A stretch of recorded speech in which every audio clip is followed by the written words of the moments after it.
En 1971, une équipe de neurophysiciens et de psychologues tâche d'entreprendre une expérience dans le but de comprendre la relation de pouvoir entre prisonniers et gardes de prison. Ils s'intéressaient surtout à la dynamique sociale qui s'établit lorsqu'un être humain dispose d'un pouvoir significatif sur une tierce partie.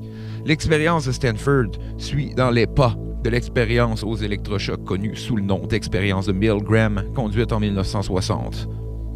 Dans celle-ci, il était question de diviser les cobayes en deux groupes, un groupe de professeurs et un groupe d'étudiants.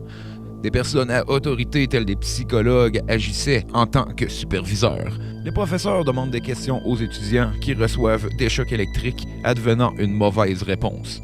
Les professeurs sont supervisés et encouragés à donner des chocs de plus en plus forts par les superviseurs. La plupart des participants dans le rôle de professeur se plient aux demandes du superviseur et administrent des électrochocs de force quasi létale.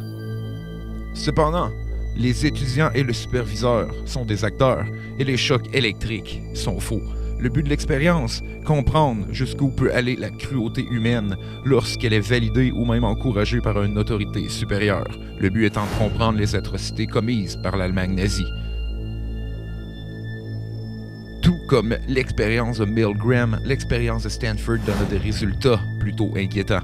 Dirigé par le professeur en psychologie de l'université de Stanford, Philip Zimbardo, l'expérience était cédulée du 14 au 27 août 1971. La manière de procéder était plutôt simple. Le professeur publie une annonce dans le journal proposant aux gens un salaire quotidien de 15 $, soit 95 $ américains après inflation, pour se soumettre à l'expérience. Le tout était justifié par une étude psychologique en milieu carcéral. Un groupe de 24 personnes fut retenu. Ils furent par la suite divisés aléatoirement en deux groupes, un de garde et un de prisonniers. Les gardes sont encouragés par Dr. Zimbardo, qui agit comme le dirigeant de la prison, à punir et à malmener corporellement et aussi mentalement les prisonniers, alors qu'il prend des notes et documente le tout.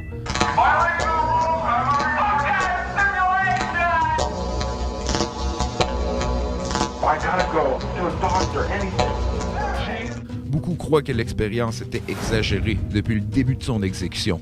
Les cobayes étant identifiés comme des prisonniers ne furent pas avertis. Une patrouille de la police fut plutôt envoyée pour les menotter après avoir obstrué leur vision pour les emmener à l'université de Stanford, où un étage fut transformé en prison. Ils furent ensuite mis à nu et forcés de porter des ensembles de prisonniers qui ne semblaient même pas conformes aux ensembles de prisonniers habituels. Les conditions de vie des prisonniers n'étaient guère mieux. Les gardes furent encouragés à punir ceux-ci et à inventer leurs propres règlements, ce qui mena à un strict code de conduite d'environ 20 étapes à suivre. Tout éloignement du protocole était sujet à une correction physique ou à de l'intimidation mentale. Les traitements dont les prisonniers furent sujets est pour beaucoup trop atroce.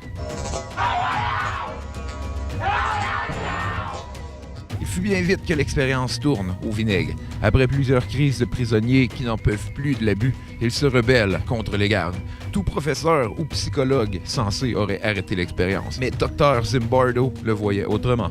Les prisonniers craquent sous la pression, ils créent des barricades et appellent pour l'embargo de l'expérience. Les gardes réagissent et punissent les prisonniers rebelles. La tête de la rébellion fut mise en isolement et privé de nourriture pour plusieurs jours. Il connut le même sort qu'on réserve aux prisonniers qui sont coupables de graves offenses derrière les barreaux.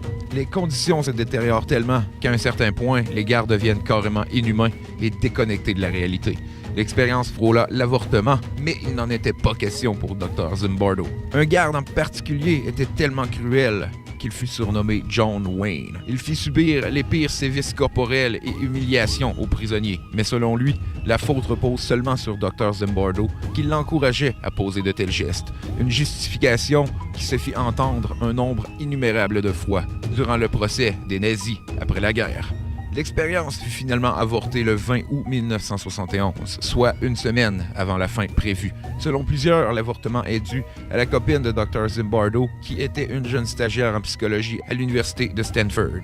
Outrée par les conditions de vie et par l'état des patients étant considérés comme des prisonniers, elle ordonna à Dr. Zimbardo d'avorter le tout. Les sévices subis par les prisonniers ont laissé une marque indélébile dans la mémoire des participants, beaucoup en portant encore des séquelles aujourd'hui. Pour beaucoup, L'expérience fut un fiasco et une atrocité qui n'aurait jamais dû avoir été portée à terme. Pour d'autres, il s'agit d'une autre preuve après l'Holocauste que la nature humaine n'est pas capable du mieux et du pire, mais plutôt capable du pire et de l'inimaginable.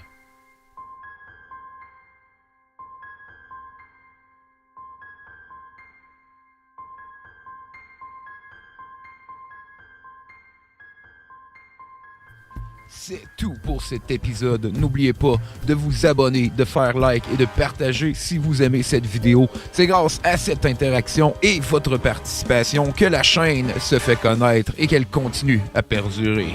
N'oubliez pas aussi de cliquer sur la petite cloche à côté du bouton pour vous abonner si vous voulez recevoir une notification de chaque épisode qui devrait sortir à chaque 2 semaines. Quand l'inconnu ébranle jusqu'à notre confiance en ce monde, notre imagination s'emballe. Mais les vrais mystères, ceux qui défient toute explication rationnelle, ne sont-ils pas une porte ouverte sur la véritable connaissance?